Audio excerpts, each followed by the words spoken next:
Hey guys, we're going to be doing a little mini series here with my 2000 Honda Civic CX Hatchback.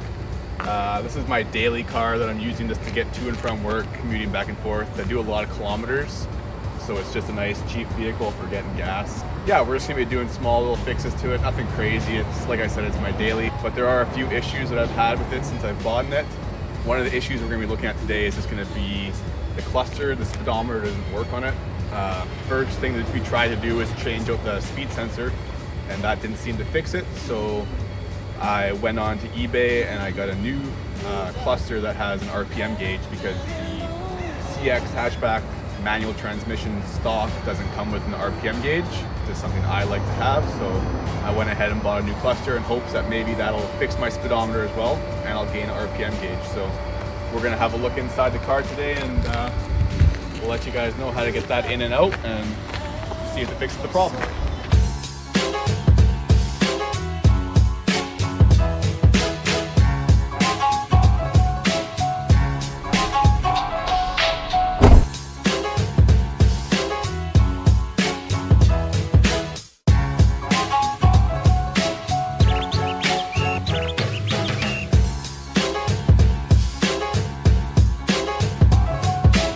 So on this channel, most of the videos on here are very professional. It's more of from a mechanical standpoint. Pierce is an actual mechanic. I am not. I'm going to be doing all the stuff on this vehicle just to let you guys see that it's possible for anyone to do this kind of stuff at home. We're not going to be using the lift. We're not going to be using any fancy tools. We're just going to be trying to use simple tools, what you have in the car. Either you can use the jack stand that's in the back for the spare tire, or just a simple jack stand you can buy at Canadian Tire or any of your local automotive stores. Today, we're not going to really lift the car up. We're just doing the speedometer cluster, so there'll be no need to jack it up. But in future videos, we'll have a look at how to do that, where to put your jack stands, and we'll inform you guys of how to do it properly, safely, on a budget without having to go out of your way and buy a ton of expensive tools and crazy stuff.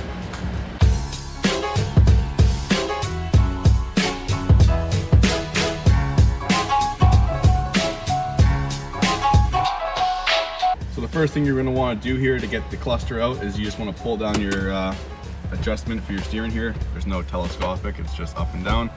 Bring it all the way out to the down position, lock it in place, and then you got two screws. There's Phillips, one here, one here.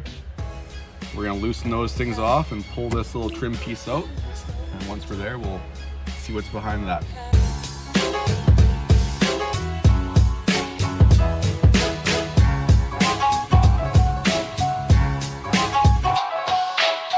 Those are the two screws there. I find the best thing to do is I just throw all my stuff into the cup holder. That way you know exactly where it is. So next we're gonna pull this little trim piece out.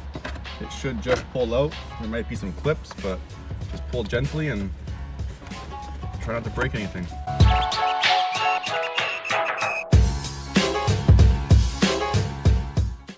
And there's that trim piece out. So we'll put that off to the side. Have a look in here. It looks like it's just going to be 4 Phillips screws. There's one down here, there's one down here,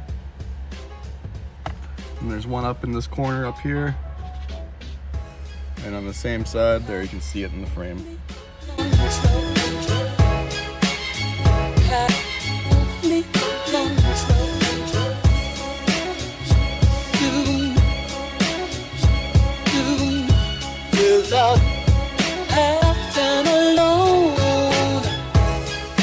Okay, so that's the 3 screws that were in there out.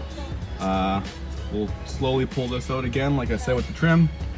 So you're gonna want to get yourself a flat head screwdriver. I got just a little tiny multi-tool here that I'm using. and you just want to kind of push up on the blue parts of these clips here. Push it up. You can also push the backs on them and pull them out, but I find that these are a little bit tougher. They're a bit bigger, a lot more pins. Same thing, just loosen it off, pull it down, pop it out. So that's 2.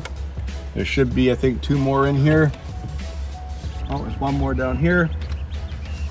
Pull it out, and we're free. So the one was here, the second one was there, and our third one is down here. So we got the clusters out. They're on the bench here. This is the one that I got off eBay. As you can see, it has an RPM gauge on it. It came with all the wires still attached. They just obviously cut the wiring harness for easy takeout from wherever they got it from.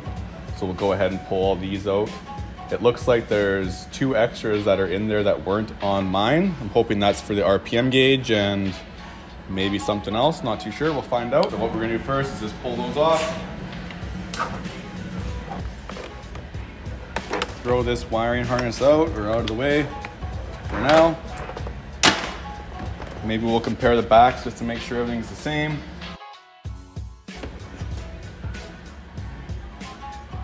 It's a good thing to keep this extra one as well, because if these bulbs do end up burning out, or if we put it in and we notice that some of these bulbs are out, we can just swap them across from those ones and reuse them.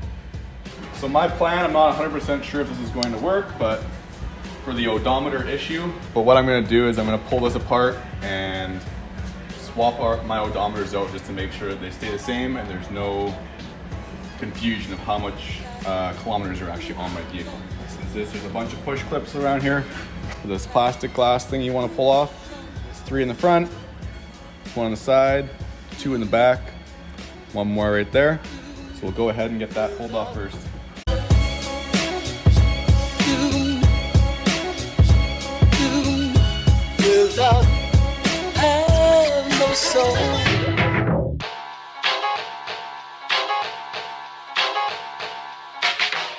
The next thing you're want to do is you're going to want to pull off this kind of black little hood here.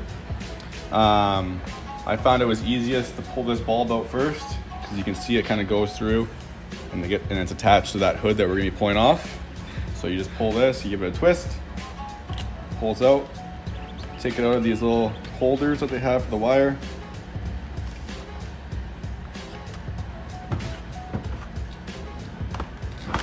And then again, there's 1 push tab there, 1 there, 1 here, here, and 3 in the front again. So we'll go ahead and slowly work those off and get this out of the way.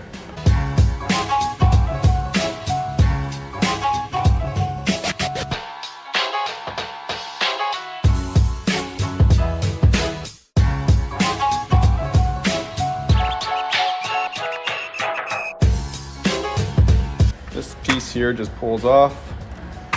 But when I took this off the other night, I found the easiest thing to do was use 2 spoons. Put 2 spoons underneath the dial and I just pried them up and it popped it off really easily. Just a push clip remover will work for us, but it's definitely not It's not something that everyone has. this little guy right here. So we'll just go underneath, try and go on a side that's not gonna crack it, hopefully. Get underneath it and try and just pull it up. The next step we want to do here is there's 2 Phillips little screws that are holding on the placard here in the front for your kilometers. Just take those 2 out.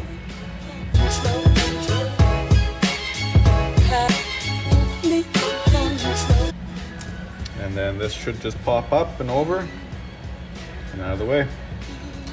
So as you can see, there's the odometer and the trip odometer. And what I originally did was pull this little piece off that kind of holds them in place. But as you can see, they're spinning freely now and I don't really like that. So what we're gonna do is just pull this out. There's 4 screws in the back.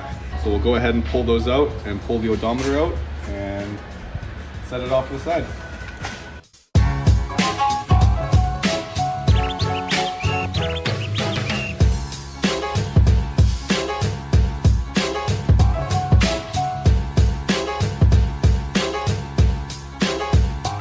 Those 4 out, you just go inside here, just pulls it out, there's nothing else holding it in. We're gonna go ahead and do the same thing again with the one I just pulled out of my car. Exact same steps, all the clips are the exact same. We'll touch back once we're in the same position we are with this one. So as you can see, we're at the same stage where we left off with the old, or with the new one. This is the old one. We're gonna pull the odometer out carefully and set the old one off to the side. Transfer this into the new cluster. Drop it in place. Hold it carefully, flip it over, and thread the 4 Phillips little bolt screws here in the back. Tighten them back down for good contact on this electrical board here.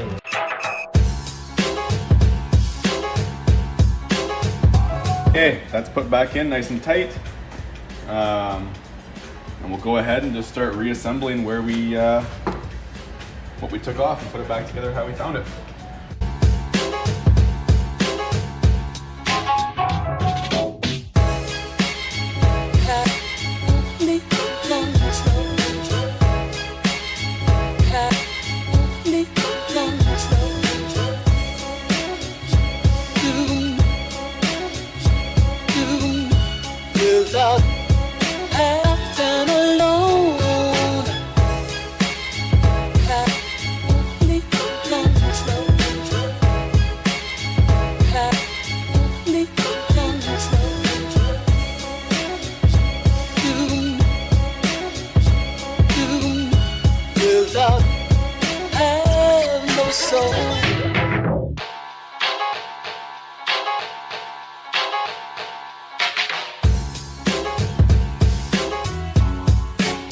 We'll have a look at all the wiring harnesses and where they're going to plug back into and see if this will actually work for us.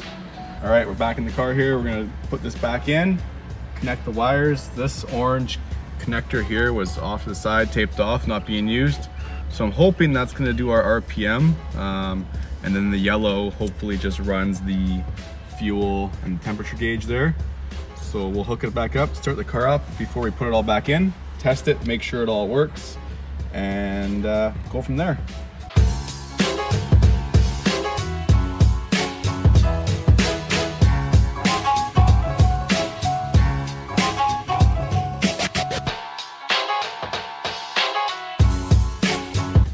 All right, here's the moment of truth.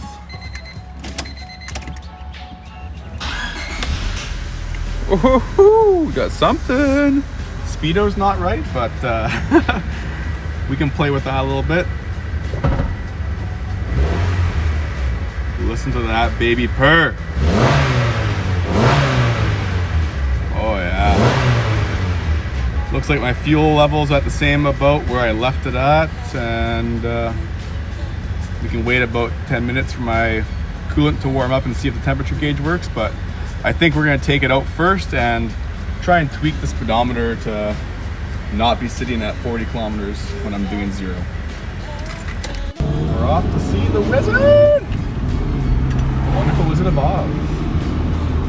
Speedo's working pretty good. We just used the GPS function on my phone that I've been using for my speedometer over the last month here.